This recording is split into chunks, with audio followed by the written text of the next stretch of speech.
집권 초부터 2012년, 2015년, 2016년, 2020년까지 꾸준히 여성들과 관련해서 김정은이 선대 지도자들과는 다른 관심을 보이고 있다. 이런 트렌드죠. 평양 화장품 공장에 가서 굉장히 질책을 합니다. 왜 너희는 신의주 화장품 공장에서 나오는 것만큼 그렇게 좋은 걸 못 만드냐. 취향지 이게 없는 거예요. 아, 백화점. 향수. 향수 이렇게 찍어 냄새 맡는 거. 얘가 숟가락처럼 생긴 종이를 비치하라오. 향수를 뿌려가지고 사람들이 냄새 맡아보게. 이런 BP를 좋아해요. 백화점 가면 준다고. 북한은 또 이제 어버이날이 없고 어머니날이 있다고 하더라고요. 어머니 날이 있어요. 어머니 날. 아빠 날은 없었어요. 11월 달에 있었던 그 거예요. 어머니 날을 만든 사람이 다름 아닌 김정은입니다. 김정은이 집권했던 때가 2012년이잖아요. 2012년 김정은이 등장해서 사실은 처음으로 제정한 날이 어머니 날이에요. 아, 그래요? 어머니 날입니다. 누구에게나 한생토록 잊지 못할 어머니가 있기에 이 날은 우리 모두에게 있어서 참으로 뜻깊은 날입니다.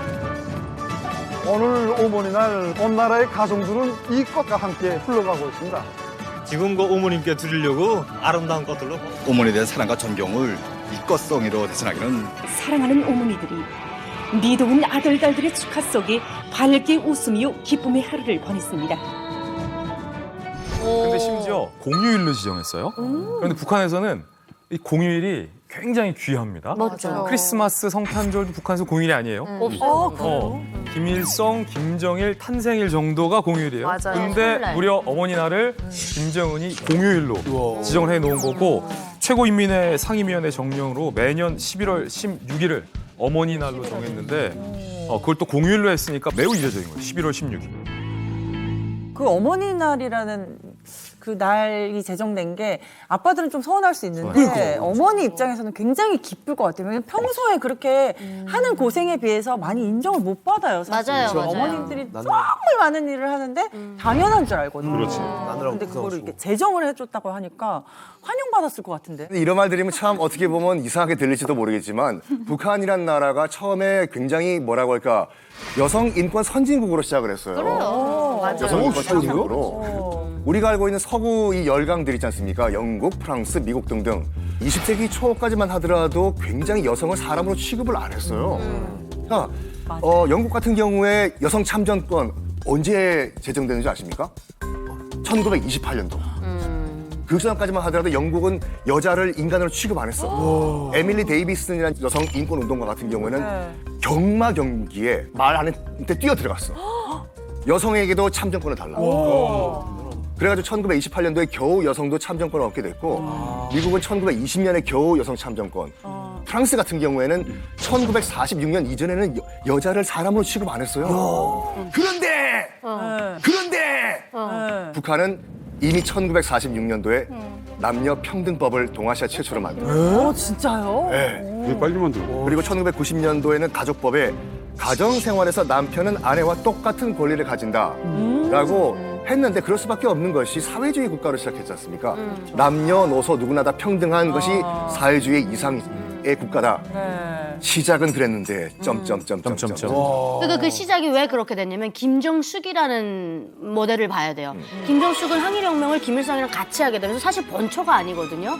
그런데 그런 김정숙이 김정일을 낳고 어쨌든 다 낳았잖아요. 그러다 보니까 김정숙을 그때 당시 조선의 어머니 막 이래가지고 막 선전 효과를 써먹을 때요. 그러다 보니까 여성은 그때 뭐 한쪽 수레바퀴를 끌고 나가는 혁명가들이다 막 이러면서 김정숙을 엄청 띄웠어요 그때. 그래서 아마 그렇게 또 됐을 거예요. 노래도 생겼어요. 여성은 꽃이라네. 그때는 막 무슨 꽃이라네. 어떻게 하세요? 그 사람 다 됐어. 진짜. 북한 사람입니다. 그러면서 그때 여성 인권을 제일 적나라하게 표현했던 노래는 그 이제 쌀이 나무 한가치는 꺾이지만 아름드리 나무는 꺾지 못하리. 맞아. 그 노래도 여성들도 모두 다 힘을 합치면 그 어떤 원수도 이겨낸다. 이런 노래가 있어요. 노래 그래서 잘한다. 여성들이 진짜 잘하신다. 그래서 그때 벌써 해방 직후에 엄청 왔어요. 맞아요. 아니 저는 북한이 완전히 남존여비로만 알고 있었거든요. 여자들도 좀 사기 괜찮은 거예요? 저는 저희 엄마 이름이 얀 줄 알았어요. 엄마 이름이 얀 줄 알았어요. 북한 아빠들은 여보, 당신, 누구 엄마 이렇게 안 해요. 야, 잣더리 가져라. 야, 물 떠라. 이렇게 하니까 제가 3, 4살까지는 우리 엄마 이름이 얀 줄 알았던 거예요. 유치원 갔다 오면서 야 가방 받아달라 이렇게 하니까 엄마가 앉혀놓고 엄마 이름은 누구야라고 알려줘서 제가 4살 때 엄마 이름을 아, 알았어요. 그러면 엄마는 아빠한테 존댓말을 해요? 그럼? 저희 엄마는 항상 누구 아버지 식사하십시오. 누구 아버지 뭐 하십시오. 뭐 이렇게 항상 조선시대 여자처럼. 그게 완전히 뿌리가 박혀가지고 사실 세계는 이러한데 일상생활에서는 여성들의 지위가 그렇게 높지 않는 게 현실입니다. 그런데 이상한 건 김정은이 모습을 드러내고 나서 여성 인권에 대해서는 김정은 이후에 무언가 꿈틀꿈틀 변화하는 양상을 보여요. 몇 가지 사진들을 보면 일단은 김정은은 아버지나 할아버지에 비해서 여성들에 대해서는 적어도 좀 뭔가 의식이 있는 거 아닌가 하는 좀 조짐이 있는데 사진 몇 장 준비했거든요. 네. 보시죠. 어머 둘러싸여 있네요. 와, 이게 뭐 이렇게 둘러싸여 있죠. 김정은 여성 중대를 직접 찾아가서 촬영한 사진인데 다른 남성 군인 장교들과 찍을 때는 김정은이 일정 정도 거리를 뒀어요. 대열도 구성을 했고 뭔가 이 프레임 안에서 찍었는데 이 여성들과는 그냥 정말로 밀착해서 둘러싸여 있죠. 여성들의 표정을 보면 물론 연출한 것이겠으나 여성 중대들이 굉장히 김정은에 대해서 감동하고 김정은이 행복해하고 있는 표정을 아니 저 짓고 있죠. 정도면 락 가수 팬들한테 둘러싸인 그런 분위기예요. 그래서 매우 이례적인 사진이다. 그리고 또 두 번째 사진도 있습니다. 자, 두 번째 사진은 2016년도에 찍힌 사진인데 다 여자네요? 예, 6차 여맹대회 참가자들이랑 기념 사진을 찍은 모습이에요. 김정은이 줄곧 이렇게 여성들의 모임에 관심을 갖고 행보를 보인다라는 증거고요. 또 하나의 사진이 있습니다. 자, 요거는 2015년도 동아시안컵에서 우승한 여자 축구 선수들을 김정은이 직접 공항까지 마중 나가. 야 이건 의외다. 이건 진짜 의외죠. 의외다. 위대한 신과 가까운 수령이 축구 선수들 오는데 직접 마중 나간다? 북한에서 엄청난 이랬던 적 건데? 없어요. 처음으로 김정은이 보여주는 장면입니다. 집권 초부터 2012년, 2015년, 2016년, 2020년까지 꾸준히 여성들과 관련해서 김정은이 선대 지도자들과는 다른 관심을 보이고 있다. 이런 트렌드죠. 김정은 같은 경우에는 영상 매체라든지 아니면 미디어를 상당히 많이 자주 이용을 해요. 이제 남편들도 가사 일을 좀 도와라. 미디어로 뭐 이걸 홍보할 방법이 없을까 하다가 미디어로 뭔가를 만들었어요. 네. 미디어로? 뭐야?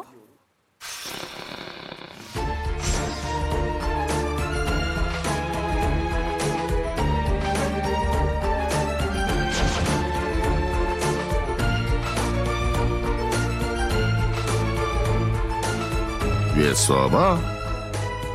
시계 주말 같지 않아? 너무 싫다. 시계 주말 같지 않아? 때리라요. 저 때려보라요. 이젠 정말 같이 못 살겠어요. 코스는 비슷하다. 우리도 죽여라.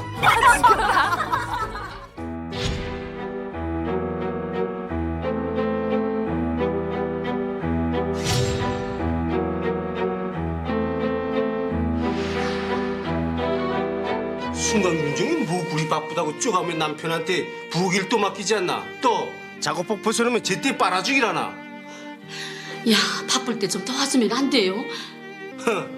전에 근무교대 때 내 손으로 동자질을 한 적이 얼마나 되는 줄 알아? 아니, 그거야? 됐어. 그래서 우리 어디 한번 갈라져 살아보자는 거야. 예? 남편 귀한 줄 느껴보라는 거요. 진심으로 뒤치기 전엔 누이 집 앞에 나타날 생각하지 마. 남자들이 설거지 안 해요. 잠바 자기가 입은 걸로 봐선 본인이 나갈 것 같아. 본인이 나갈 것 같은데? 모자까지 썼어요. 모자까지 썼어요. 본인이 나간다는 건데? 내 자존심.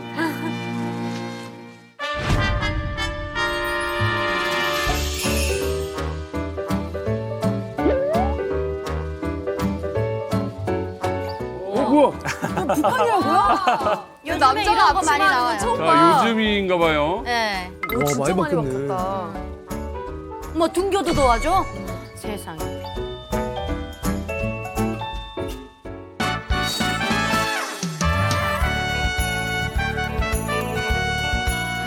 미안해 속하니. 우리 바쁜가 됐다. 그럼 나 먼저 준비할래요. 빨리 가. 나가요. 한술 좀 먹으라. 아, 바쁜데. 술 먹고 가라. 어머. 저렇게 바꾸라는 거야. 그러니까. 야, 보고 진짜 배워. 많이 바뀌었다. 저런 걸. 완전히 바뀌었네.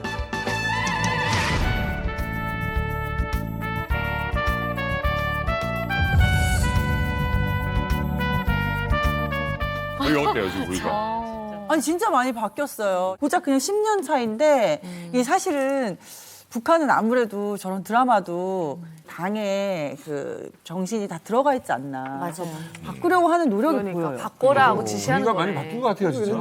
딱 이 네 편의 드라마를 보셨어요? 2001년도 가정이라는 드라마, 2013년 우리 이웃들이라는 드라마, 그 마지막에 두 번은 2019년 황철의 여인들, 2022년 이제 드라마 수명이 다 됐어. 한 드라마인데 요즘 남편이 저랬으면은 정말 기겁하고 본 내용이 세대 주말이 말 같지 않지? 왜 쏴봐? 시대 주말 같지 않아? 시대 주말 같지 않아? 제가 우리 저 곽정화 팀장님한테 세대 주말이 지금 말 같지 않지? 그러면은 우리 곽 팀장님이 저보다 회사에서 직급도 위거든요. 저한테 무슨 인사 조치가 될까 할 정도인데. 현명한 정말 제가 소름 돋게 봤는데 근데 요즘 김정은 등장 이후에 요즘 드라마 보세요. 특히나 2022년 드라마 보면 수명이 다 됐어. 그 제목도 뭔가를 좀 우리 남편들의 수명이 다 됐다 하는 거 시사하듯 남편이 앞치마도 하고 이제 북한은 원래부터 맞벌이를 했으니까 야 너도 고생하는데 야 나가보라 일 없다. 좀 먹고 가라. 어찌 보면 이 대한민국 남자들보다 지금 북한 남자들이 더 좀 자상한 모습들을 일부러 좀 이렇게 비디오로 노출하고 있죠. 그러니까 평양 같은 경우에 남전여비 사상이 아직 남아있는 집도 있지만 그렇지 않은 집도 꽤 많아졌거든요. 예를 들어서 길거리 가면 과거에는 여자들이 앞뒤로 애를 맞아, 업고 맞아. 막 보기만 해도 눈물 나는 그런 모습이었는데 지금은 아빠들이 한 명은 여기 업고 한 명은 안고 이런 모습이 되게 많아졌어요. 한국 드라마 영향이 제일 큰 것 맞아, 같아요. 드라마 영향이야. 특히 젊은 세대들은 미디어를 보면서 큰 세대잖아요. 근데 이제 드라마에서 보면 막 얼마나 잘해줘요. 남자들이 여자들한테 막 자상하고 진솔하게 잘해주고. 남자들은 또 맥락도 많이 맞아. 김치로 막 맞잖아요. 좋은 짓을 했길래. 추격이지. 맞아요. 그래서 부모님 세대는 아빠들이 집에서 담배 피웠어요. 담배 맞아, 피우고 뭐 담배 애들 피웠어. 갓난애기 있는데도 담배 피우고 막 이랬었는데 요즘은 그게 이제 건강에 안 좋다는 걸 알아서 남자들이 나가서 담배 피우고 북한은 그러는구나. 네, 밖에 이제 나갈 때는 애기들 업어주기도 하고. 지금 말씀하신 것처럼 뭐 가정에서 이 남편과 아내의 모습도 바뀌고 있지만 북한의 지금 아들과 딸의 역할도 바뀌고 있다는 거죠. 아들과 딸. 네네. 그 딸의 이제 자녀의 역할인데 북한에서는 아버지가 농사를 지으면 뭐 자녀가 특출하게 뭐 좋은 대학에 가지 않는 이상 그 자녀도 계속 농사를 지어야 되는 거죠. 대물림으로. 그런데 지금 북한에 나온 선전 영상에 보면 김은심이라는 양의 주인공을 한 영상이 하나 있어요. 직업이 뭐냐면 트럭 운전사예요. 네. 10톤 트럭에 차량 길이면 뭐 10m 되는. 김은심 덕문의 가족은 여기 림판에서 할아버지 때부터 3대가 운전사로 일해오고 있습니다. 아버지는 커가는 딸들을 보면서 이따금 한숨을 내쉬며 섭섭해하곤 했다고 합니다. 그것은 집안에 자기의 뒤를 이을 아들이 없다는 사실 때문이었습니다. 집안에 아버지 대 이렇게 딱 아들 대신해서 자동차 운전하겠다. 앞으로 경험이 끝까지 과거 원심 기대 받아보게 생각해 봤습니다. 이 여성이 직접 평양에 가서 연설도 하고 김정은이 직접 치하하면서 이런 여성들이 애국의 길이다 이렇게 칭찬을 했죠. 근데 북한에서는 여성들이 운전하는 건 어때요? 자유롭게 그 운전을 많이 하나요? 북한에서는 운전면허 따기가 쉽질 않아요. 인민보안기관에서 발급해 주는 걸 가지고 가서 시험 기간에 또 가야 되는데 남자들도 솔직히 운전면허 따기 힘들거든요. 맞아요. 권력기관과 이 알력관계가 있어야지 그거를 또 운전면허를 딸 수가 있는데 여자가 딴다고 생각해본 거는 저도 좀 놀랍긴 놀라워요. 여자친구 있었어요? 저요? 네. 저는 돈 주고 샀습니다. 돈 주고 샀습니다. 돈 주고 어떻게 사? 아, 돈 주고 사는 걸 알아요? 북한에는 운전면허증 돈 주고 살 수 있습니다. 시험 안 보고. 시험 없어도 됩니다. 그러면 일단 여자한테 어떻게든 그 시험의 기회가 주어진다면 그 운전면허 시험 자체는 어때요? 난이도가 어려워요? 힘들어. 운전면허 시험 우리처럼 이렇게 가서 이제 진짜 오토로 컴퓨터로 치고 뭘 치는 게 아니고 그냥 다 수기를 써야 돼요. 수기를 써가지고 그리고 우리나라처럼 교통 상황이 뭐 이렇게 국도가 막 나 있고 고속도로 있고 하고 너무 간단하기 때문에 그렇게까지 힘들진 않아요. 시험은 있어요. 수기 시험. 그냥 북한에는 제일 힘든 게 뭐냐면 운전면허를 운전하는 것만 따는 게 아니고 수리까지 해야 돼. 맞아요. 수리까지 해야 돼. 맞아요. 자동차 수리까지 가야 돼. 운전이 힘들게 하고 안 돼. 왜냐면 수리가 제일 힘들어. 카센터가 잘 없어. 그래서 운전을 하려면 자기가 수리를 해야 돼. 그게 가장 힘든 거예요. 아야도 나 혼자 바꿔야 되고. 민심이 영상에서 보면 직접 타이어도 다 바꾸고 네, 순도 다 해요. 차 수리를 할 때면 그는 자기가 림산차 운전사가 될 결심을 하던 그날이 생각난다고 합니다. 요즘 김정은이 등장하고 나서는 운전면허 문제가 아니라 정말로 남성들을 거느린 맞아요. 여성 고위급 정치 지도자들이 많아. 김정은 시대 이후에 많이 등장했어요. 맞아요. 대표적인 게 우리가 한참 얘기했었던 김여정 부부장도 있고 현송월 부부장도 있고 이설주 씨도 뭐 대표적인 사례고 굉장히 많죠. 이제는 그의 딸 김주혜까지 백발의 군 장교들을 거느리면서 사진을 찍는 얘기가. 모습. 인사 한 번도 안 하잖아. 인사 한 번도 안 하잖아요. 자기 왕족이라 이거. 김주혜 한 번도 이렇게 인사한 적 없어. 근데 이분들은 사실 어떻게 보면은 태생부터 약간 좀 다른 사람들이잖아요. 예렌지죠. 백두혈통이 아닌 사람 여성분이 혹시 그 간부가 된 사람은 없나요? 있어요. 날카로운 지적인데 백두혈통이 아닌 여자 중에서 김정은 시대 때 정말로 백두혈통 버금가는 간부 자리에 오른 인물이 있습니다. 바로 최선희 외무상입니다. 남북회담, 북미회담 국면에서 최전선에서 카메라의 스포트라이트를 받았던 인물이에요.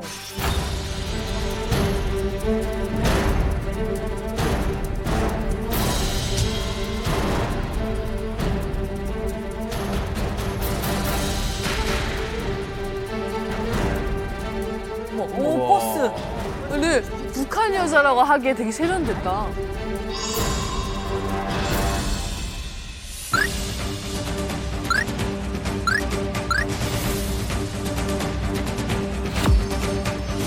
처음엔 통역했어요, 최선희가. 웬일이야. 근데 통역을 너무 잘했대요. 센스 있게. The Korean Peninsula is in the state of touch and go situation due to the U.S. hostile policy on DPRK. 오. 중국어도 하니까. 와. 그걸 만나고 다 와놓고.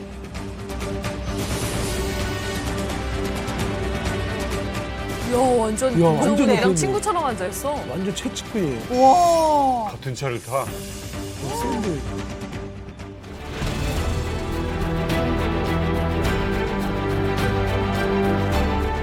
최선희 북한 외무성 부상이 미국의 대화를 구걸하지 않는다며 북미 정상회담 무산 가능성을 또 언급했습니다. 지금과 같은 미국의 강도적 입장은 사태를 분명 위험하게 만들 것입니다.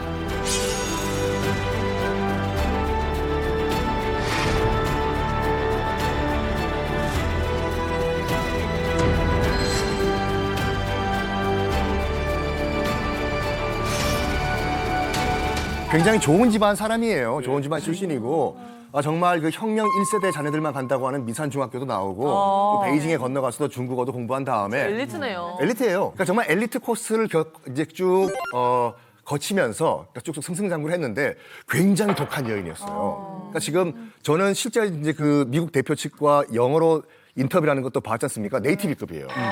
그러니까 일단 평양 외국어 학교에 다닐 때부터 영어를 통달했다고 하는데 그 방법이 뭐냐? 일단 무식하게 외우자.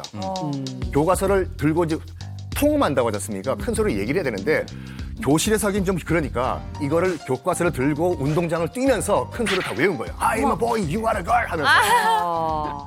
옛날 영어다, 옛날 영어. 그리고 이제 정말 이분이 여자로서 기가 세다는 걸 느낀 게 뭐냐면은 2004년도에 육자회담 때 이제 그 당시 이제 김계관 그 당시 이제 그 북한 측 담당이죠. 옆에서 수행을 하는데 이런 말을 했어요. 우리 측에서 김계관한테 이런 말 했거든요. 아이고 참 오늘 인상 좋으십니다. 라고 하니까 최선희가 뭐라고 했는지 알아요? 인상이 지금 회담이랑 무슨 상관 있습니까? 어머. 장난치지 말라 이거야. 장난치지 말라 이거야. 인상만 그리고 줘서 뭐하냐. 미국 측 옆에도 통역이 있었어요. 그러니까 통역을 잘못했나 봐요. 빡쳐고 나면서 이딴 회담에서 나는 있을 이유가 없다고 벅차고 일었어요. 그걸 봤을 때 정말 대가 센 여인이구나라는 걸 볼 수가 있죠. 통역 똑바로 알아 이거는. 김정은이 이 최선희를 마음에 들어하는 게 일단 훌륭한 통역사이자 훌륭한 참모 역할을 하는 거예요. 어떤 예화가 있었냐면 2019년 김정은이 최선희랑 현송월이랑 같이 식사를 하던 자리가 있었는데 그때 남성 간부들을 뒤에 병풍처럼 세워놓고 이 여성 2명과 식사를 하는 거예요. 남성 간부들에게는 이것 봐라. 이 여성 두 분이 니들보다 낫다라는 메시지도 준 거고 김정은이 어쨌든 남녀 따지지 않고 일 잘하는 여성이면 들어쓰겠다라는 메시지도 보여준 거죠. 그러니까 북한에서 여성들이 올라갈 수 있는 자리가 한계가 있었거든요. 근데 이 최선희 외무상이 등장하면서 정말 어렸을 때부터 그 여자를 롤모델로 삼고 원어미로 나도 언젠간 저렇게 될 테다 하는 애들도 많이 생기는 거예요. 그래서 북한 여성들의 꿈이 생기는 거죠. 그래서 저 사촌 언니 같은 경우엔 어렸을 때부터 꿈이 여성 간부인 거예요. 그래서 공부도 잘해야 되고 집안도 좋아야 되고 그다음에 군 복무도 또 하면 플러스가 되거든요. 그래서 그런 여성들이 많이 생겨나죠. 북한도 사실 예전에는 뭐 슬기로운 여성상, 위대한 여성상 이러면 맨날 말로만 하고 말로만 들었지. 글씨로만 하고 책에서만 보고 했거든요. 근데 요즘 같은 경우는 뭐 음악하던 여자가 리솔주 같은 여자가 뭐 영부인이 되고 또 뭐 음악하던 여자가 뭐 또 중앙당 간부가 되고 현성월. 이렇게 현성월 씨 같은 경우는 그 경우고 또 능력을 인정받아서 최선희 씨처럼 뭐 외무성의 외무상이 되고 이런 경우를 보면은 지금 현대 여성들 같은 경우는 저 사람을 롤모델로 삼고 나도 언젠가는 저럴 가능성이 있겠다라는 자부심도 또 여성으로서의 자부심도 가지고 살 수 있는 거죠. 2020년에 노동신문이 아주 흥미로운 보도를 해요. 지난 10년간 북한에서 배출된 여성 박사 수가 350여 명에 달한다라는 노동신문 보도가 2020년에 나왔거든요. 근데 지난 10년이잖아요. 그러면 김정은 집권부터 지금까지예요. 넓게 보자면. 그러니까 김정은 집권한 이후에 여성 박사들이 북한 역사상 최대였다라는 걸 노동신문이 스스로 자랑하는 거였죠. 예를 들어 공장의 자동화 설비를 개발했다며 평양기계종합대학의 조수경 박사 사례를 자랑했고 40년 넘게 날씨를 연구해온 기상수문국의 신명옥 박사 예보원인데 여성 박사들의 구체적인 분야 이름까지 공개하면서 노동신문이 매우 디테일한 인물 기사를 보도했었습니다. 이들 중에 아마도 제2, 제3의 최선희도 나올 것이다 라고 사실은 많은 북한 전문가들은 보고 있어요. 사실 과거와 다르게 뭐 고위 간부도 많지만 요즘 북한에서 전문직 여성분들이 좀 늘어나고 있다고 하더라고요.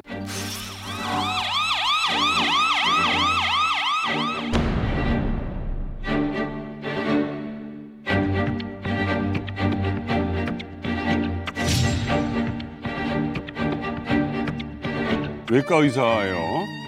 근데 이게 굉장히 드문 일이긴 한가 봐요. 여자 의사가 수술을 집도했구나. 그런 경우는 좀 특이하긴 하지.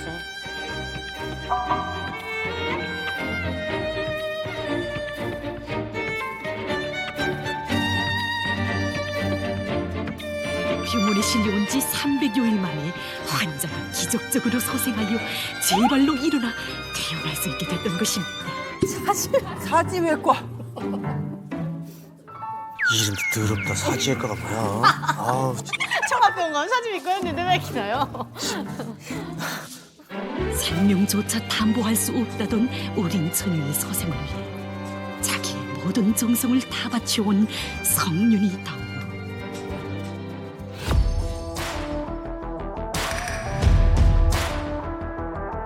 운전사. 요즘에 버스 운전사 맞아요. 버스 운전사 많아요. 택시기사도 많고. 궤도전차.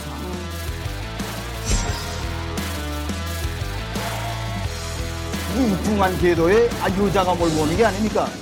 희한한 일이죠. 그래서 다 신기해서 바라봤습니다.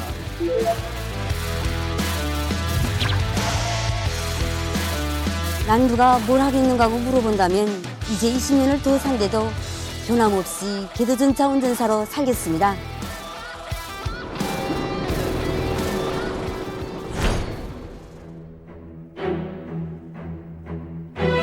지난 수십 년간 공장의 물질기술적 토대를 강화하기 위한 사업을 힘있게 내밀어온 그는 공장이 영예를 떨치도록 하는데 적극 기여했습니다.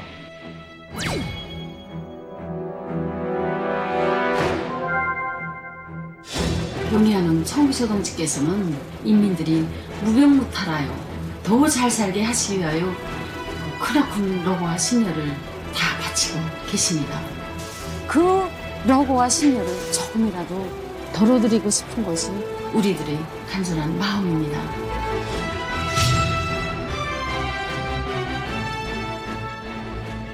근데 선전 영상에서 보니까 이제 여성들이 예전에는 그냥 단순 노동이나 주변적인 일을 하다가 지금 막 전문직을 많이 하는 영상을 보여줬잖아요. 그런 것처럼 요즘 북한 여성들 사이에서는 그 소위 우리나라처럼 사자 직업이 선망되고 있나요? 남한이랑 북한의 인기 직업이 너무 다른 것 같아요. 그래서 달라요? 생각하셨을 때 북한에서 의사 네. 직업의 월급이 어느 정도 될 것 같으세요? 근데 북한은 아무래도 사회주의니까 엄청 주진 않을 것 같고 그래도 남들보다 2배는 주지 않을까요? 보통 사람 월급의 2배 정도는? 회사원보다. 네, 회사원보다는. 북한에서 의사 월급은 저 같은 선수보다도 낮아요. 맞아요. 2,500원이에요. 2,500원이에요. 저는 선수 때 제 월급이 4,000원이었거든요. 아니 근데 2,500원이면 북한에서 계란 3알밖에 살 수가 없어요. 계란 3알. 진짜요? 그러면 선수는 6알, 의사는 3알. 아, 계란만 사면 한 달에. 선수는 2알 더 먹을 수 있어요. 야, 계란 한 판이면 몇 사람을 부릴 수 있는 거야? 재벌되는 거예요. 그래서 북한에서 인기 있는 직업은 뇌물을 받을 수 있는 직업. 맞지.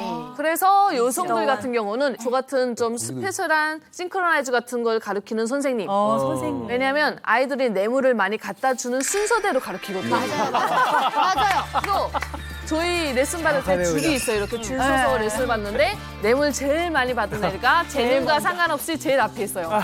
저희 아빠가 뭔가를 갖다 주면 제가 조금 앞으로 나가는 거예요.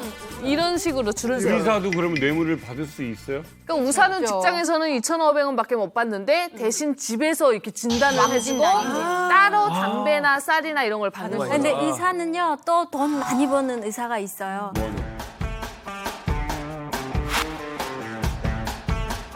쌍꺼풀 수술. 맞아. 쌍꺼풀 수술. 맞아. 역시 성형이야.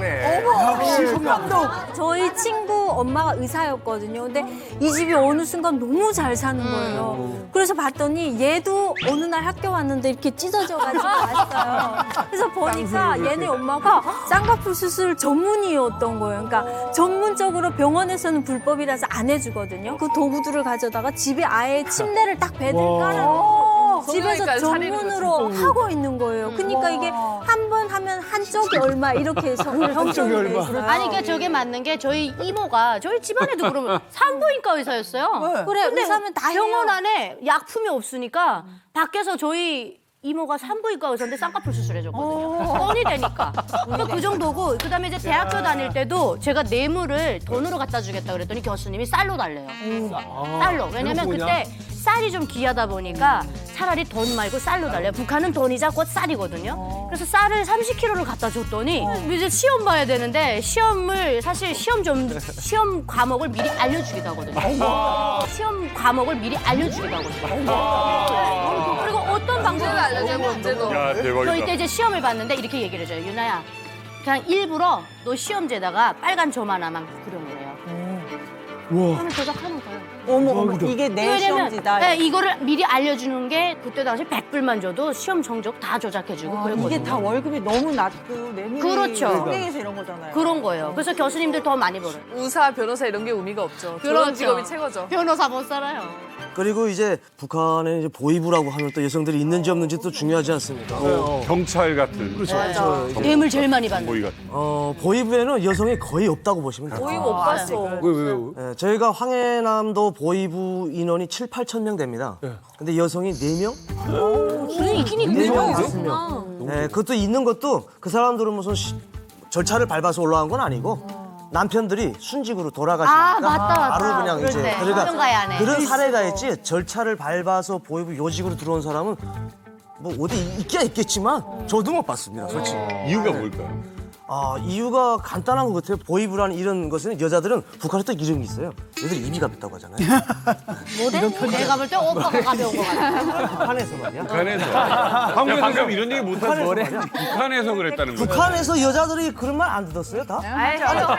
방송을 해야 될 거 아니야. 아이, 정말. 난 두둑댔는데 나만에 와서도 두드니까 기분 나쁘다 이거지. 그러니까 저는 북에서는 북에서대로 혼나고 여기 오면 여기 와서 혼나고 여기서 또 앉아서 혼나고. 네. 어쨌든 여성들의 지위가 북한에서 좀 이렇게 변하고 좋아진 것 같아요. 북한에서. 그 이유는 간단합니다. 여성이 북한에서 가장이기 때문이에요. 사실상 세대주. 네, 고난의 행군 이후에 여자들이 실질적인 가장이 됐고, 왜냐면 북한 남자들은 공장이나 제도 시설로 배정을 받았어요. 근데 나라 경제가 망하면서 공장이 문을 닫아도 남자들은 직장에 출근해야 돼요, 매일.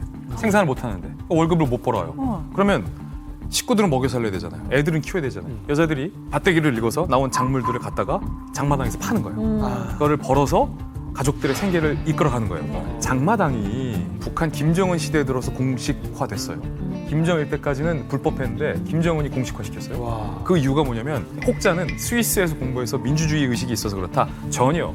장마당을 지금 없애면 북한 경제가 돌아가질 다 않습니다. 굶어 죽어요. 북한의 경제 체제는 장마당 자본주의예요. 장마당의 문을 닫으면 북한 기저 경제가 돌아가지 않아요. 그 예로 재밌는 현상이 있었어요. 하도 장마당에서 북한 돈이 가치가 없어진 거예요. 다 달러로만 거래하는 거예요. 그러니까 김정은 집권 초에 이 달러라이제이션 현상 때문에 달러 사용을 금지시켰어요, 한번. 그러니까 역달러라이제이션 현상이 나왔는데 무슨 얘기냐면 부자들의 달러 가치가 뚝뚝뚝 떨어지는 거예요. 그러니까 이 전주들이 사실 돈 벌어서 당에 상납도 하고 윗사람들 상납도 하고 뇌물로 주고 하는 건데 이 역할을 못하니까 오히려 역피라미드 상황에서 수입이 줄어드는 거예요. 그렇죠. 그래서 김정은 시대 때 다시 달러를 푼 사례가 있어요, 최근에. 그래야겠네. 수급이 안 돼서. 그 말인즉슨 장마당이 없이는 북한 경제 망가지는 거예요. 그러네요. 근데 그 장마당을 지키는 사람들이 북한에선 여자라니까요. 맞네요. 그러니까 위상이 올라가죠. 여자죠. 여자가 가장이니까. 맞죠. 지금 말씀하신 게 정확한 지적인데 제2의 경제라고 표현할 만큼 굉장히 중요하게 지금 여성들의 역할이 부각되는데 제가 북중국경에서 직접 장마당을 찍은 영상과 사진이 있거든요. 오.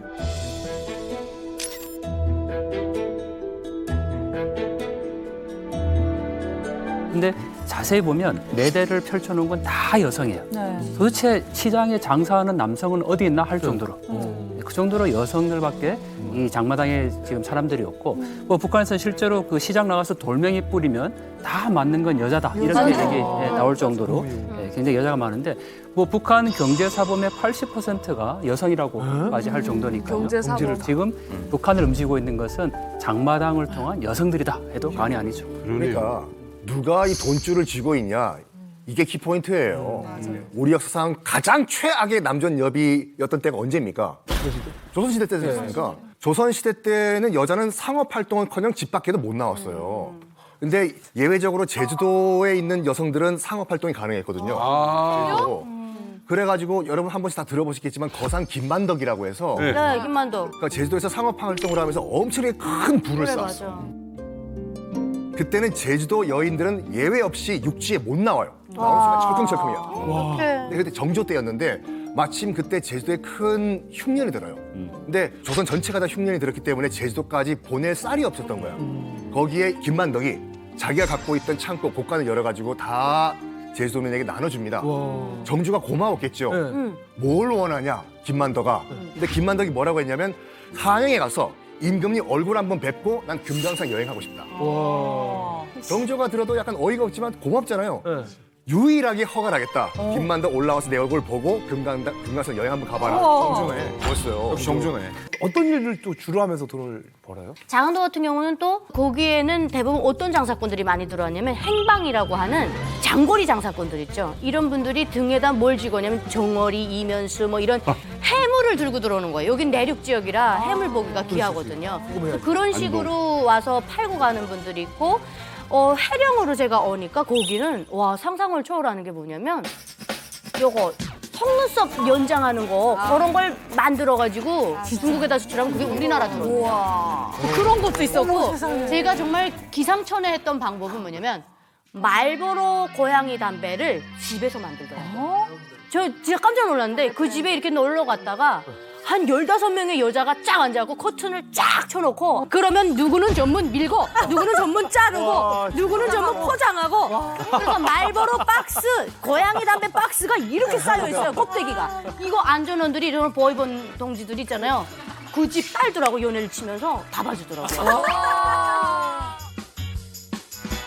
이게 외교적으로 문제가 됐던 적이 있어요. 그래요? 가짜 담배가 북한하고 중국에서 판친다. 저희가 보도를 한번 한 적이 있었고 몇 년 전에 미국이 문제가 났던 게 미국의 유명한 모 화장품 기업이 미국 정부로부터 제재 조치를 당하고 정말 어마어마한 과태료를 압수된 적이 있어요. 그 이유가 뭐냐면 미국의 유명한 화장품 기업이 동남아에서 속눈썹 재료를 납품받아서 본인의 화장품 브랜드를 납품해서 수출하는 역할을 했었는데 알고 봤더니 이 베트남산이라는 속눈썹이 북한에서 만든 거예요. 그때 당시 미국이 북한 핵실험으로 이제 세컨더리 보이콧 조치까지 취했던 때라 결국 그 화장품 회사 어마어마한 과징금을 맞았어요. 어머나. 그게 바로 해령에서 만들었던 그 속눈썹이었어요.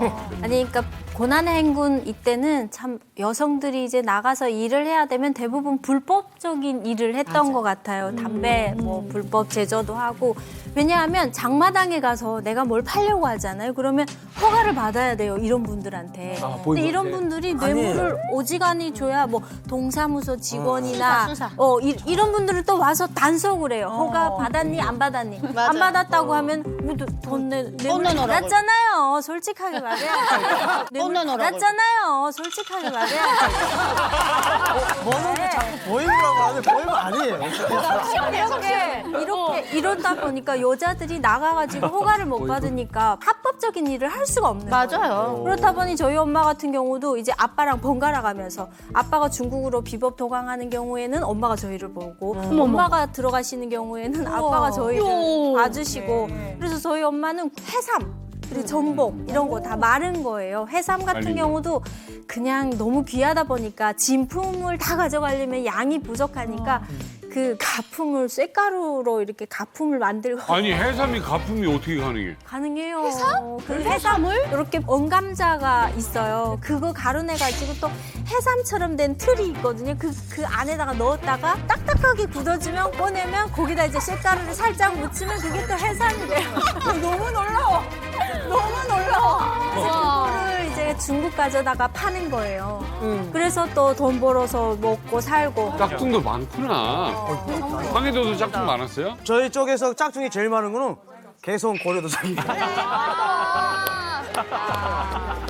제일 짝퉁이 거기서 제일 많이 생산돼요. 그 북한산 가짜 도자기 사기 엄청 많았어요. 남북관계 좋았을 때. 그게 다 거기서 만들었구나. 네. 여성들의 마음을 잡겠다라는 김정은 어떤 노력들을 했을지 좀 궁금합니다. 네, 가장 먼저 공들인 건 바로 뭘까요? 그냥 사진? 사진 찍기? 공약. 홍보. 화장품입니다. 화장품입니다. 화장품 중요하죠. 뭐 세계의 어떤 여성이나 다 아름다워지고 싶고 또 피부가 뭐 하얗게 이렇게 강조하는데 북한도 역시 그런 걸 굉장히 강조를 하고 있죠. 그래서 화장품을 질적으로 향상시키기 위해서 김정은이 직접 화장품 공장을 가기도 하고 현지도를 또 가서 평양 화장품 공장에 가서 굉장히 질책을 합니다. 왜 너희는 신의주 화장품 공장에서 나오는 것만큼 그렇게 좋은 걸 못 만드냐. 그래서 좋은 걸로 만들어라, 개선하라라고 직접 명령까지 김정은이 내리죠. 와, 아니 김정은이 직접 명령까지 내릴 정도면은 좀 화장품에 대해서 좀 많이 알아야 되는 거 아니에요? 그렇죠. 뭘 알아야지 조언을 하죠. 본인이 뭘 쓰길래. 스위스 유학하잖아요. 그러니까 뭐 썼는지 안 썼는지 모르겠지만 가서 많이 봤겠지요. 그래가 직접적인 조언을 합니다. 평양 화장품 공장 시찰 당시에 이런 말을 했다고 합니다. 외국의 아이라인 마스카라는 말이야. 물 속에 들어갔다 나와도 멀쩡한데. 진짜? 우리 공화국 거는 쓰고 나오면 너구리가 돼. 좀 심하긴 했어. 맞아. 아니 디테일하게 알고 있네. 디테일하게 아네. 이 부분이 정말 감동 아닌 감동 같은 거예요. 지금. 정말 디테일하게 알고 있다 하는 게. 그러니까. 한 번은 평양 백화점을 이제 김정은이 갔는데 이제 그 우리 테스트 쉿이라고 하잖아. 시향지. 이게 없는 거예요. 아 백화점. 향수 찍어 내장하는 거. 얘가 숟가락처럼 생긴 종이를 비치하라오. 향수를 뿌려가지고 사람들이 냄새 맡아보게. 이런 디테일 좋아하죠. 백화점 가면 나도. 김정은이 얼마나 화장품에 진심이냐 하면은요. 옛날에 그 2017년 9월 트럼프가 북한에 대해서 굉장히 강경한 발언을 하거든요. 미국이 위협받으면은 북한은 완전히 파괴될 것이다. 이렇게 했거든요. 김정은이 이제 거기에 대해서 당연히 또 같은 강도의 강한 메시지를 미국 측에 낸 다음에 바로 다음에 뭘 했냐면은 평양에 있는 은하수 화장품 시찰에 나갔대요. 평양에 있는 은하수 화장품 시찰에 나갔대요. 분수공장 간 게 아니고. 왜 그러지? 뭐 미국에다가 파운데이션 같은 거 뿌리려고 그러나? 자, 오늘 어쨌든 강동원 교수님이 또 우리를 위해서 봄 신상 쓰레기 SS 시간을 또 준비를 했습니다.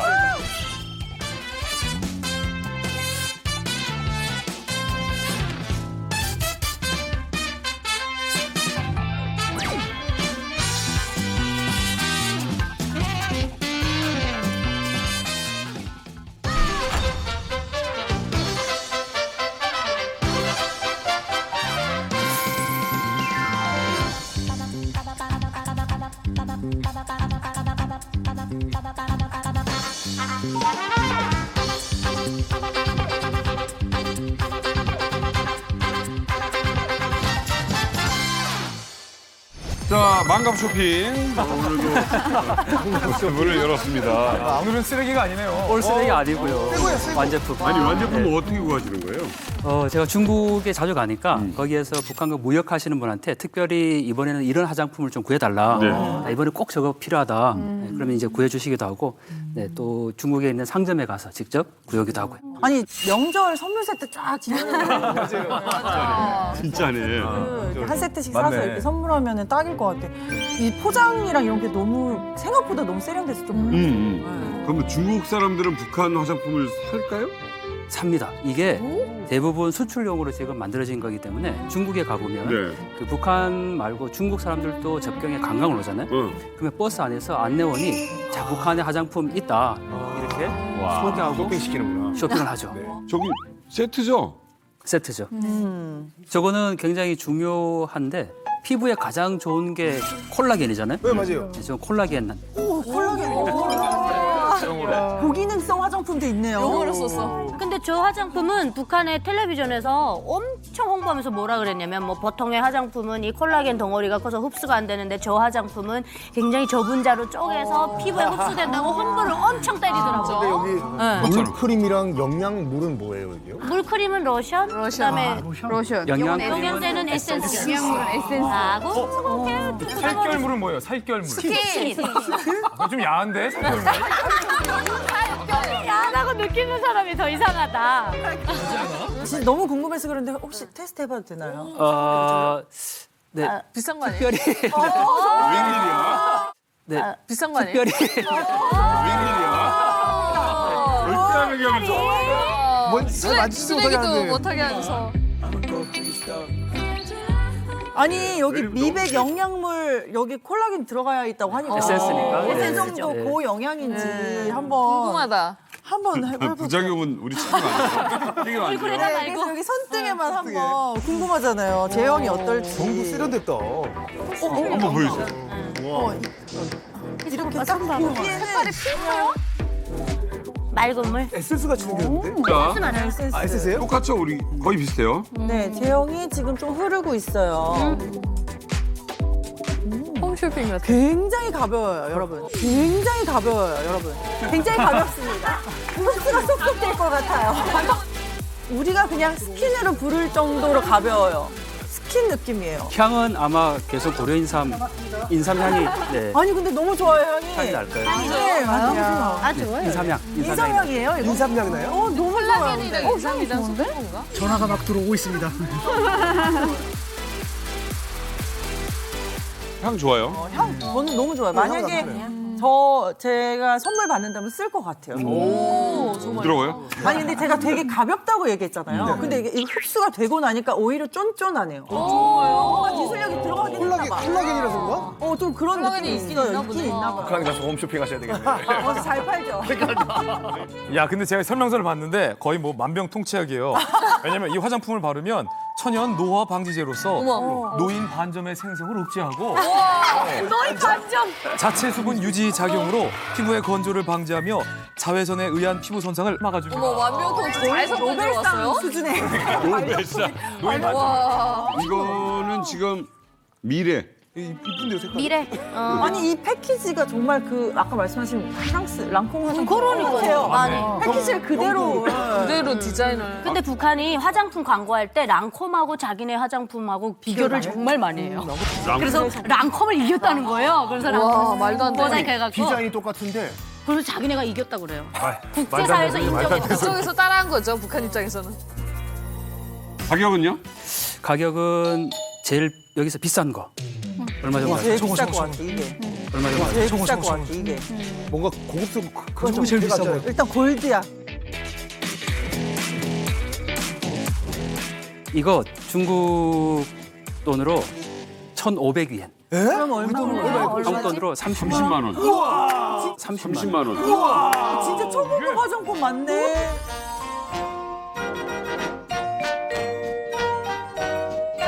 심하다. 너무 부쳐먹었다. 아니, 평양 안에서도 또 100불 정도면 사지 않을까? 개성 고려 인삼이 천연 재료가 들어가니까 중국에서는 굉장히 인기가 좋은 거죠. 자, 지금까지는 뭐 네. 기본인데 그러니까 예전보다는 많이 많이 구성이 발전. 발전돼 있다. 네. 자, 이제부터는 이쪽 앞에 설명 좀 해주세요. 색조 화장 들어가죠. 아니 너무 색깔 너무 예뻐요. 이거는 지금 우리 교수님이 주워온 건 아닌 것 같고. 쓰레기 아니고 정품? 이건 정말 마스카라라고 마스카라다. 네, 쓰여 있죠. 부분에서는 이제 눈썹 먹 이렇게 네, 마스카라라고 합니다. 눈썹 먹. 그러게 어떻게 마스카라로. 나머지는 그러게. 입술 연지, 네, 립 글로즈나 또 립스틱 같은 연지? 입술 연지라고 그러죠. 연지. 이렇게 글로즈 타입은 연지라고 하더라고요. 립스틱은? 입술 구에다가 붉을홍. 표현에서는 입술이라 그래요. 그냥 입술. 아 맞아 입술. 입술 연지. 색깔이 굉장히 다양하고 네, 이거 그런데 이거 한번 봐도 돼요? 이거 열 때 좀 조심하셔야 돼요. 쏟아질 수가 있다. 비슷하네. 근데 되게 비슷하다. 네. 내가 산 거다. 저 진짜요? 네, 북에 비슷한 있을 때. 거예요? 네. 와. 발색이 되게 좋아요. 생각보다. 안 지워지는 거 아니에요? 색깔이 되게 빨강이다. 만져주는 정말 획기적인 기술인 것 같아요. 워터프루프랑. 핑크색은 이거. 저거 많이 썼어요. 이 색깔 진짜 제가 10대 때 유행하던 거. 그러네요, 네. 그러네요. 핑크색도 한번 색깔을. 우리 효인 씨 잘 나왔다. 모델이 특집이네요, 특집. 어머, 이거 봐. 예쁘다. 펄이 들어가 있어요. 펄 들어간 거 인기 많아요. 펄이 들어가 있어요. 약간 반짝이는 거 좋아해요. 맞아. 중국 메이크업을 약간 많이 따라하니까. 남자분들 펄이 들어가 있으면 왜 좋은지 모르시겠죠? 저 몰라요. 펄이 들어가 있으면 네. 볼륨이 살아요. 그러니까 볼륨 업 효과가 있고. 좋더만. 몰랐어. 그러니까 연구를 많이 한다는 거네요, 북한 화장품. 화장품 질은 어떻다고 하던가요, 교수님? 중국 사람들이 볼 때는 이런 기초 요품은 굉장히 인기 있어요. 왜냐하면 개성 고려인삼이 들어가니까 중국이 선호하는데 네. 이런 색조 화장은 거의 사지 않죠, 사실. 교수님 향수 같은 것도 있어요, 북한에도? 향수 있죠. 자, 이 세 개 중에 한 개는 북한 거야. 디자인이 완전 그건데? 저거는 넘버잖아. 넘버 5인데. 이 중에 가짜가 있어.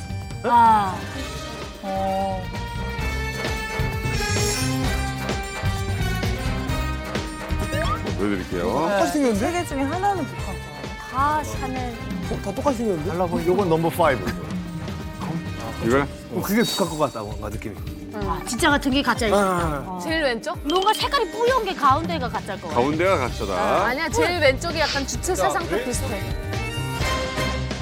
자, 한번 테스트를 해보도록 하겠습니다. 네. 취향 지으시고요. 냄새 맡으면 아니죠? 그렇죠, 그렇죠.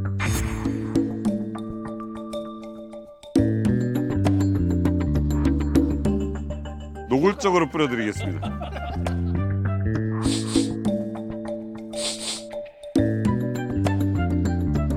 아, 이거 있어. 이거 여러 가지. 이거 엘리베이터에 돈 많은 여성분 타시면 이거. 진짜? 이거 진짜 같기도 한데 왜 이렇게 지독하지? 아니, 이건 진짜예요. 노골적으로 뿌렸어요. 진짜입니다. 아닌 것 같아. 이거 너무 지독한데? 노골적으로 뿌렸어요. 아닌 것 같아.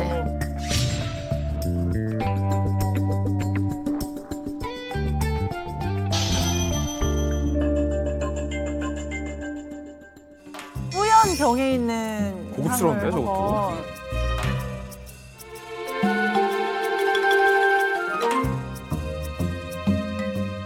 자, 향수 좋아해가지고. 하나 나눠서 네. 하나 이쪽에 나눠서. 이거 좋은데? 이건 샤넬이잖아. 짝퉁이 아닌 것 같은데요? 좋은데? 이거는 짝퉁 아니다. 이건 아니야. 이건 아니야. 이건 아닌 향이 것 이건 완전 너무 좋아요. 내가 쓰는 거.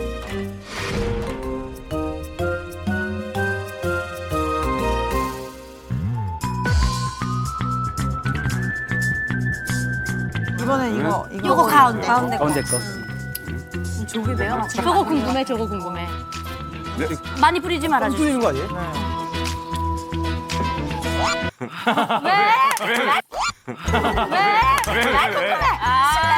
알콜 냄새 나. 아니야. 사탕 냄새 나. 알코올 냄새. 날라가요. 정답 나온 것 같은데. 이거 냄새 난다 벌써. 여기서도 난다. 여기서도 난다. 알겠어. 완전 알겠다. 이거 꽁 자체가? 근데 나쁘진 않아요. 근데 연해지니까 괜찮아져요. 그러니까 이게 나쁘지 않은데 뭐가 다르냐면 방향제로 많이 쓰는 거. 몸에 방향제 느낌. 방향제 느낌. 방향제. 고급스러운 화장실. 맞아요. 그런 지금 이 세 개 중에 북한 거를 찾은 거요? 이거 아닌가요? 그거 같아요. 누가 봐도. 사실 이렇게 지금 케이스만 보면 전혀 구별이 안 되잖아요. 네, 안 돼요. 근데 지금 모든 분들이 향을 맡아보고는 다 이게 북한 네, 거라고. 맞아요. 무조건입니다. 이거 무조건. 확신하신 거죠? 네. 확실합니다. 정확합니다. 정확합니다.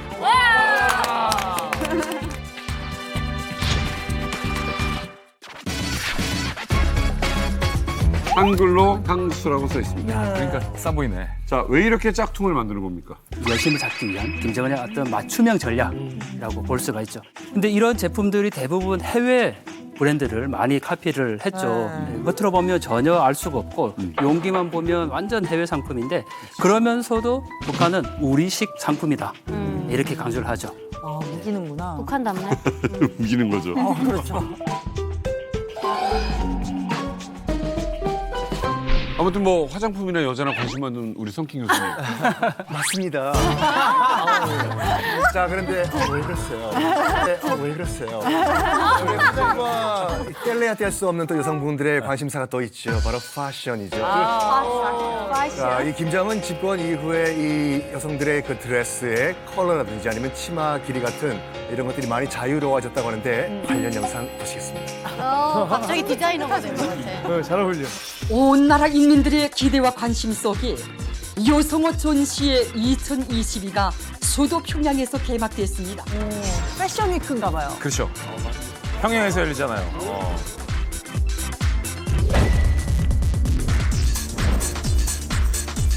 오, 이 북한이에요? 완전 컬러풀한데요?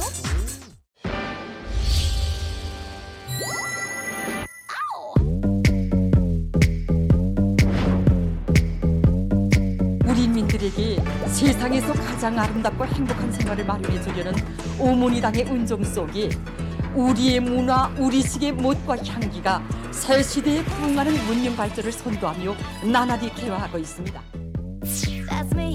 오, 되게 세련됐어. 진짜 한국 스타일 옷들이 정말 많아요. 그러네요. 아니, 모델 있네. 모델 다 모델들이 옷을 입고 있어요.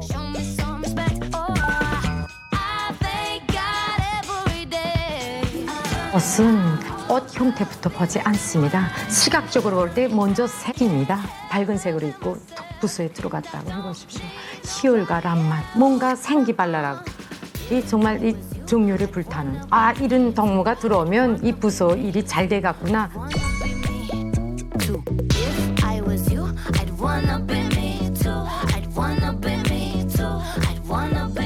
와, 근데 진짜 많이 제가 생각했던 거랑 완전 달라요. 제가 생각하면은 이제 네. 북한의 패션이라고 생각하면은 황토세계, 그렇지.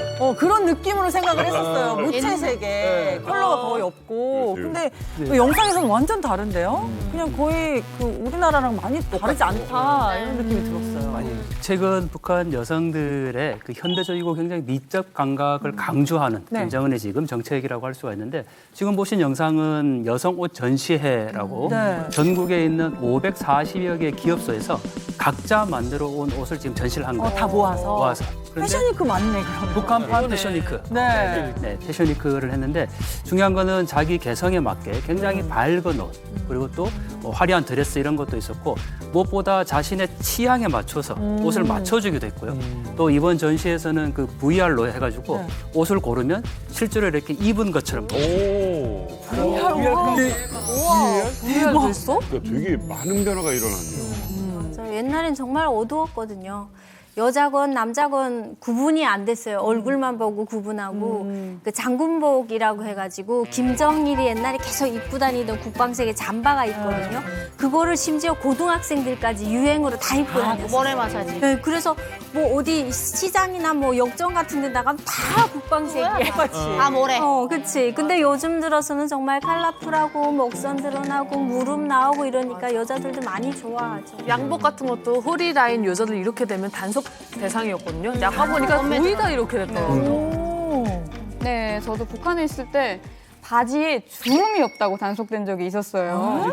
바지에 주름이요? 네. 혁명적이지 바지에 않아? 이렇게 칼처럼 주름을 세워야 되거든요. 북한은 그래요. 정장 바지처럼 이게 주름이 없다고. 유행이 있어요. 무주름이라고 불렀는데 그걸 입었다고 이제 청년동맹이 단속이 돼갖고 오후 내내 서 있고 저녁 때 돼서야 이제 담배 주고 겨우 풀려나서 집에 갔었어요. 이거 진짜 너무한 거 아니야? 아니, 그러니까 북한에서 주름 단속하는 거는 북한에 가면 이게 그 학생들도 교복 단속하거든요. 네. 교복이 불량하거나 치마 주름이 제대로 칼날같이 안 서 있으면 그것도 또 단속 대상이에요. 근데 그게 왜 그러냐면 북한은 항상 군인식으로 살라는 거예요. 모든 북한의 모든 전역이 유치원생 빼고는 다 군 시스템이거든요. 그러니까 조직화되는 데서 자유를 허락하지 않으려고 그러는 거예요. 아니, 분위기죠. 이거 옷은 북한에서 뭐 다 나눠주는 거였을 거 아니에요, 옛날에는? 그렇죠. 90년대까지만 하더라도 다 당에서 나눠주는 거예요. 당에서 못 나눠주면 집에서 만들어 입어야 돼요. 네. 어떤 스타일로? 당이 만든 표준 스타일로. 맞아요. 근데 북한의 시계를 지금으로부터 15년 뒤로 돌리면 무채색의 약간 군복 같고 네. 옛날 중국 인민복 같은 맞아요. 스타일이 변함이 없어요. 한 40년, 50년간. 그런데 최근 15년간 북한 여성들의 패션이 정말로 완전히 급변을 해요. 드라마틱하게 한국 스타일로. 자, 그것도 저는 김정은 시대에 들어서 큰 변화 중에 하나라고 보거든요. 분명한 건 여성들의 옷차림을 조금 더 자유롭게 해주고 싶은 의지가 분명히 있어요. 그 의지가 어디에서 드러나냐면 패션 아이콘. 본인의 리설주. 네. 보세요. 리설주가 처음 등장했을 때 녹색 투피스를 입고 등장했는데 맞아요. 그 치마 길이가 북한 여성들의 상식보다 훨씬 짧았어요. 무릎 위로 올라갔죠. 무릎 위로 올라갔죠. 그 초록색은 국방색을 상징하는 초록색이 아니었어요. 굉장히 고급스러운 명품틱한 초록색 투피스였어요. 그때 리설주가 입었던 옷마다 북한 여성들에서 매번 그 옷들이 화제였어요. 심지어 리설주 스타일의 헤어, 리설주 스타일의 블라우스, 리설주 스타일의 스커트, 리설주 스타일의 신발, 리설주 스타일의 맞아요. 가방들이 메이크업까지. 북한 장마당에서 다 완판될 정도였어요. 패션 아이콘이었죠. 그 말인즉슨 김정은이 아내 패션의 아이콘, 아내를 앞세워서 북한 여성들에게 트렌드하게 자꾸 풀어주는 거거든요. 그러니까 리설주 따라가기 열풍 이런 게 계속 불고 있는데 사실 북한은요 장마당에서 뭘 구입한다 이거는 옛날 말이라고 해야 될까? 지금은 장마당에서 리설주 물품을 구입하려면 없어요. 그래서 어떻게 하냐면요. 네, 그래서 천을 떼다가 그 수선집 같은데 가져다가 똑같게 만들어 달라고. 가방도 똑같아요. 가방도 가서 이렇게 가죽으로 된 거를 가져다가 물감 들여가지고 수선집에 가져가서 똑같게 만들어 달라 해가지고 메고 다니고 입고 다니는 거죠. 열풍이 불고 있어요 지금. 네, 영부인들이 그 패션 리더 역할을 하는 경우가 있거든요. 맞죠? 예를 들어서 케네디 대통령의 부인 그렇죠. 제클린이라든지 그다음에 또 이제 그 왕비였죠. 영국의 다이아나 비라든지 그 역할을 지금 북한에서 리설주가 하는 거거든요. 그런 것 같아요. 그러네요. 아니, 그럼 여자분들은 어떻게 보면 리설주를 따라하잖아요. 그럼 남성분들은 김정은을 좀 남성분들은 김정은을 좀 뭘 따라해. 제가 대학 다닐 때 2012년도에 김정은이가 처음 집권했을 때 밑에 있는 간부들이 아참하느라고 대학생들 남자 대학생들 머리를 똑같이 김정은 머리 스타일로 여기만 남기고. 그걸 강압적으로 한 거죠. 네, 우는 애들 많았어요, 왜냐면 남자애들. 내 머리는 이렇게 깎고 싶지 않은데 그걸 대학생들이 대학 나가면은 여기가 다 잔디예요. 여기가 하얀 거. 하얘 있어요. 그런데 그게 한 6개월 갔나? 가더니 이제 뭐 갑자기 뭐 니네 마음대로 하라고 그러더라고요. 무슨 일이 있었는지 모르겠지만 그렇게 한때 그랬어. 강압적으로 한때 이제 김정은의 헤어스타일을 따라하라고 했거든요. 여자애들은 다 폐기머리라고 있었죠. 해요. 폐기머리. 북한에도 이제 워킹맘들을 위한 육아 혜택이 있을까? 일단 제일 중요한 게 워킹맘들한테 육아휴직이 제일 중요하잖아요. 북한에도 육아휴직이 있다. 산전 60일, 산후 180일, 합쳐서 240일. 8개월간 법적으로 북한의 법정 육아 휴직이 8개월이 보장이 됩니다. 유급으로요? 네. 와. 북한은 100%. 100%를 줍니다. 그리고 또 중요한 게 여성들이 출산 휴가하고 나서 경력이 단절되는 게 있잖아요. 그리고 승진 이런 데서도 좀 누락이 되고. 근데 북한에서는 출산 휴가 이후에 어떠한 조건 없이 그대로 직장으로 복귀할 수 있고 뭐 직장 내 승진에도 불이익이 없다라고 합니다. 게다가 북한 여성들 같은 경우에는 자녀가 여럿이면 노동시간 단축 혜택을 받습니다. 그 북한의 표준 노동시간이 하루에 8시간이거든요. 그런데 아이가 셋 이상이면 6시간으로 줄어듭니다. 그러니까 나름대로 여성들한테 파격적인 혜택을 주는 거죠. 그렇네요. 그렇죠. 사회주의면은 동등하게 남녀가 일을 해야 되니까 육아는 뭐 타가소나 이제 사회에서 다 책임을 져야 원래 되는 그렇죠. 거 아니에요? 개념상으로는 그렇습니다. 모든 것들을 국가에서 책임을 진다라는 건데 북한도 원래 그걸 아마 지향을 할 거예요. 근데 실상은 어떤지 모르죠. 그래서 북한도 타가소 유치원 다 있어요. 그래서 보내긴 하고 또 무상이거든요. 네. 근데 사실 무상이 아니에요. 무상이 아니지. 이게 선생님들이 뭐 무상이라고는 하는데 선생님들 일단 보수가 적잖아요. 그 먹고 살아야 되잖아요. 그리고 저 어릴 적에 다닐 때만 해도 어쩌냐면요. 우리 엄마 만나가지고 우리 친정 엄마가 뭐 어디서 왔는데 뭐가 좀 필요한데 뭐 좀 도와주실 수 있을까요? 뭐 천을 몇 필 떼줄 수 있을까요? 뭐 이렇게 뇌물을 계속해서 요구를 해요. 그러니까 그거를 줘야만 애를 또 잘 돌봐주거든요. 그리고 밥이 점심이 안 나오니까 집에서 도시락 같은 것도 싸가지고 와야 된단 말이에요. 그러면 비용이 또 거기서 거기가 그러네. 들어가요.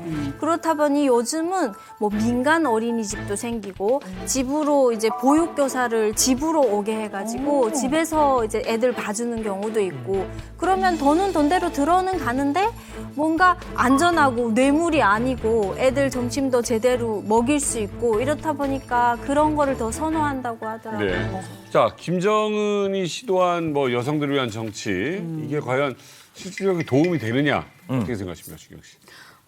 전혀 없는 것 같아요. 사실 북한에 어떻게 보면 여성들을 너희도 사회의 주력이니까 각인을 시켜갖고 더 많이 오히려 노동력을 착취하려는 약간 검은 속셈이 아닌가 싶고 여성 복지가 아니라 이건 여성 착취를 정당화하기 위한 우리가 이만큼 위해주니까 너희도 국가를 위해서 이만큼 일을 해라. 이런 식의 홍보인 것 같습니다. 사실 북한이 여성의 지위가 올라가기 시작한 게 장마당이 활성화되면서 그렇죠. 여성의 지위가 많이 올라갔거든요. 근데 요즘 같은 경우는 코로나 때문에 장마당이 이제 비활성화가 되면서 여자들이 나가서 일할 수 있는 그 장소가 이제 없어진 거예요. 그래서 여자들이 일을 못하고 다시 옛날에 그 여자를 천대하고 그러던 시기로 다시 돌아오다시피 되다 보니까 여자들이 이런 복지를 이용을 하려고 해도 뭐 일을 해야 복지를 이용할 거 아니에요. 근데 일을 못하니까 있으나 마나한 정책이라고 생각하시면 될 것 같아요. 북한 정권이 처음 수립됐을 때만 해도 상당히 진보적이었거든요. 사실은 1972년까지만 해도 여성의 사회적 참여, 여성의 법적, 제도적 권리들 다 동등권을 보장해주고 그를 위한 제도적 장치들이 있었는데 그 이후에 이제 봉건적인 가부장기를 통해 가지고 그 주체사상과 더불어가지고 또 강조하면서 오히려 여성 인권이 후퇴한 바가 있거든요. 그래서 지금도 보면은 제도적으로는 다 돼 있는데 실질적으로 안 되는 게 많습니다. 근데 지금 북한 여성들 같은 경우는 여러 가지 미디어를 통해서 외부 사람들이 어떻게 사는지 알거든요. 그 두 번째로는 장마당 이런 걸 통해 가지고 실질적으로 그 배급 체계가 붕괴됐는데 거기서 그 경제 주체로서 실제 그 세대주로서 역할들을 많이 해왔고 그렇기 때문에 이제 과거처럼 그 여성들한테 순종적인 역할을 갖다 강요해서는 아마 북한 정권도 지탱하기 힘들 겁니다. 이게 북한이 저출산 문제가 심각합니다. 북한 체제를 유지하기 위해선 2.1명은 낳아줘야 북한 체제 인구가 유지돼요. 근데 북한 여성 한 명당 1.9명밖에 안 나요. 근데 북한에게 있어서의 자본은 인구밖에 없어요. 노동력이 떨어지면 북한 체제가 흔들릴 수 있거든요. 그렇기 때문에 김정은이 지금 체제가 흔들릴 수 있는 저출산율이라고 위기의식을 갖고 있는 만큼 북한 여성들의 저출산 문제를 해결하기 위해서 김정은이 당분간 여성들의 주의 향상 정책은 계속 선보이지 않을까 저는 이렇게 예상합니다.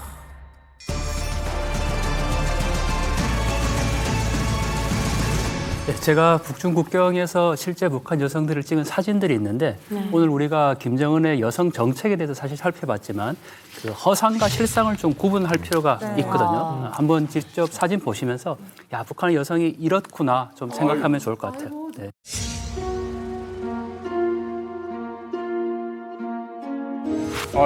아이고, 저 꽝꽝한 강물에서. 저희도 저렇게 빨래 했어요. 그래도 장갑이라도 꼈다. 우린 장갑도 없었어. 한번 빨래. 얼음장 같은 물을 맨손으로. 얼음에서 해요.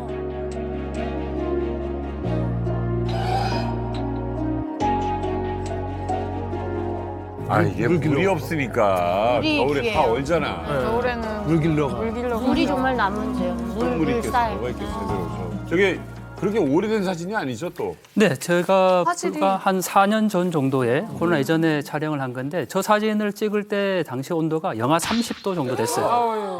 근데 압록강의 체감 온도를 감안하면 그보다 훨씬 더 추인 거죠. 그래서 여성들이 저 강물에서 빨래를 하면서 손을 호불어가면서 그렇게 빨래했던 모습도 있고 또 수도 시설이 제대로 갖춰져 있지 않다 보니까 모든 마을에는 반드시 우물이 있어요. 네, 있어요. 그 우물에서 물을 길러가는 그런 여성들도 볼 수가 있었는데 제가 북중 국경에 가서 만난 어느 북한 주민이 실제 있었는데 그 증언을 듣다 보니까 이건 정말 북한의 인권이 너무 열악한 걸 알게 된 거죠. 그래서 제가 이렇게 질문했어요. 세상에서 제일 정말 불쌍하고 안 된 사람은 북한 사람이네요. 이렇게 얘기를 했는데 그분이 하는 말이 북한 사람이 아니고 조선 여성들이다. 이렇게 표현을 하더라고요. 그래서 뭐 똑같은 북한 사람이지만 여성들이 받는 그 인권 침해는 훨씬 더 심각하다라고 볼 수가 있어서 오늘 우리가 얘기 가운데 뭐 패션에 대한 얘기도 하고 또 화장품 뭐 이런 얘기 주로 했었지만 그래도 정말 이 김정은이 진짜로 지금 북한에서 살아가고 있는 그 여성들의 삶을 한 번쯤은 좀 되돌아보면 좋겠다라는 생각을 하죠. 자, 오늘 김정은의 여성 정치 이야기를 해봤습니다. 오늘 어떠셨어요? 제가 여기 오기 전에 가졌던 뭐 북한에 대한 선입견이나 편견도 많이 깨졌는데 그래도 이제 나라를 떠나서 국적을 떠나서 같은 여성으로서 이렇게 힘든 삶을 살고 있는 북한의 여성들이 너무 안타깝고 마음이 무겁네요. 네.